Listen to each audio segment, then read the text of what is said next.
getting back to this tax, I mean, this new bill is wonderful, and I realize they couldn't get this no tax on tips and overtimes permanent. So they got it for 4 years, which I absolutely love. So above that line, if you work overtime, now, again, this is to increase productivity. No, folks don't want to work overtime. Number one, it's hard enough to put in your 40 hours a week, especially if you're in a grueling job, or roofer, any of the trades, anything where it's hard or it's manual labor.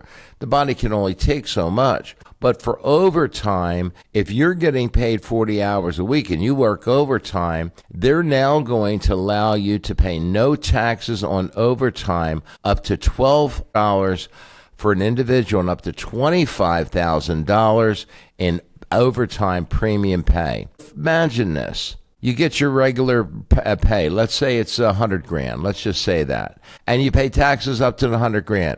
Now you're in that 22% bracket. You can make another $25,000 and 0%. So out of that other $20,000, think about this, folks. You don't have to pay 22% in taxes there. You're getting an extra $5,000 in your paycheck. So the fact is, they were able to get it, man. The guy is a man of his word. Might not appreciate the way he talks or the way he used to tweet or whatever, but he said he was going to get it through, and by golly, he got it through, and he signed the doggone bill July 4th. So that is in effect. The deduction does phase out for overtime for taxpayers with a modified adjusted gross income of over $150,000 a year. If you're married, filing joint kids, you can make $300,000 a year and have no tax on tips, no tax on overtime. That's not a tax cut on millionaires and billionaires, Mr. Politician. Stop lying to the public. I don't like it, and a lot of us don't. A lot of folks don't. Just be honest. What the heck? Yeah. The other thing that they did is they raised the child care credit to get kids parents out to work. So a credit is where they actually deduct taxes right off of your tax bill. It's not a deduction. I'll let Spike talk about it, but no, you're right. That's why I wanted to ask you. So, and this I've been learning from your world, and so thank you very much. But there's a difference between a credit and a deduction. And Let's go back to the $6,000 and $12,000 real quick. The $6,000 and $12,000 over the age of 65, that is a deduction from your adjusted gross income. A credit would be like, hey, you get to subtract $5,000 or $6,000 or $12,000 married, filing jointly right off. That's the math that I'm worried about people doing. Taking the $6,000 or $12,000, just going just like everything else and adding it in, and I don't have to pay taxes on it. It's not like you'll get dollar for dollar exactly $6,000. Isn't there a range, or does it depend, especially on how much you're taking out? There's a threshold based on this modified adjusted gross income. But just to finish up the child care tax credit, it used to be $2,000. They raised that thing up to $2,200 per child, per qualifying child for 2025. And by the way, these tax changes are effective January 1st, 2025, not next year. They go into effect immediately. Now, one of the things that I liked before I get into that $6,000 and $12,000 is, man, they eliminated the green energy tax breaks. And this is why Elon Musk is so irritated. We'll just say irritated.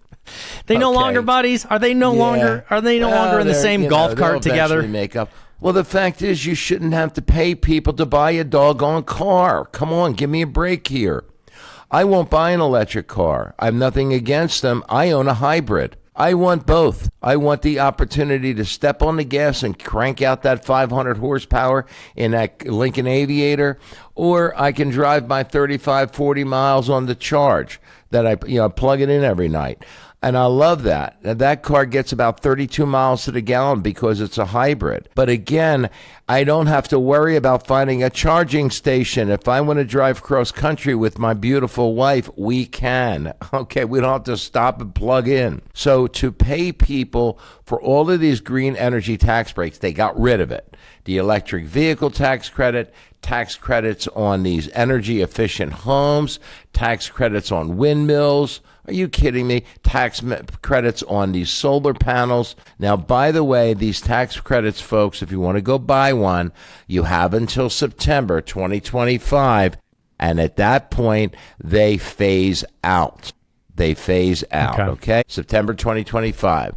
So if you want to get yourself a Tesla and you want to get that tax credit, go right ahead. You got you about a month and a half to do that. But again, picking winners and losers, these certain politicians have been doing this for years, and then they give you all these deductions, and then they go out and buy stock in these companies. They're not fooling anyone. I'm a tax guy. I know what they don't come into office broke and then leave millionaires because they're good at picking stocks.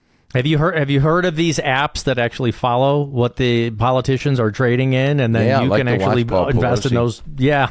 So permanence and the fadeaways. The fadeaways are things like the tax on tips, no tax on overtime. I really like that because that's what you're saying. That's middle America. That's the people who are working hard, who want those extra hours. And if I understand correctly, Phil, it is stackable. This is a new phrase I've been reading. It is stackable on top of your personal exemption still, is right? Yes. So you get to take the 15 and the tip, so it could actually be even a little bit more of tax-free income. You're talking about reducing. Somebody's making 150. You're out there raising a family. You're making 150, 160, 170 grand a year between the two of you.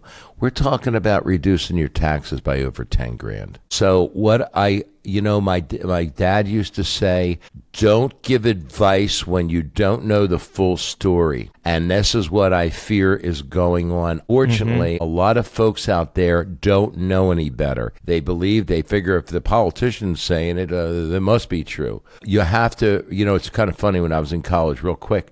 I went to a great business school, Philadelphia University, got a BS in accounting, finance, and economics. My classes were small, man, 25, 35 people in a class. But my auditing professor, Professor Perna and Borowski, okay, he was my accounting professor. They both said, Cap, go sign up for Kiplinger's tax letter. I started reading Kiplinger's tax letter, Spike, back in the late 70s, 77, 78. I still read the Kiplinger tax letter. So for our listeners out there, I don't sell Kiplinger's, but I got to tell you, it's a good way to stay up on what's actually going on. Because when you know the tax law and you listen to a politician lie about it, now you know what type of individual you're or that they just about. claim that they get it wrong or they don't understand it. So make sure you're talking with. You can say they don't understand it. Why would you open up your mouth? No, I believe they do it on purpose. Are you kidding me? I've been watching here now time out. When I was 30, 35, 40, 45, 50, 55, I thought maybe they got it wrong. But when I got into 60, 65, no, come on, give me a break. No, I'm not buying it. Okay, it's possible, but highly unlikely. Yeah. So make sure that you, for our listeners, you get the facts. Keep that spot there. Hold that pin. Hold that pin, Phil. I got you. Folks, call the phone number. Make sure you get the facts from somebody who watches this all of the time and has been doing this. Can I say how many decades? How many decades? Yeah, baby. We're working on decade number 4. I was going to say a financial well advisor. over 3.5 decades. A tax advisor. Yeah. Call 855-348-5157 right now. We have folks standing by. We will do your absolutely free tax and risk review.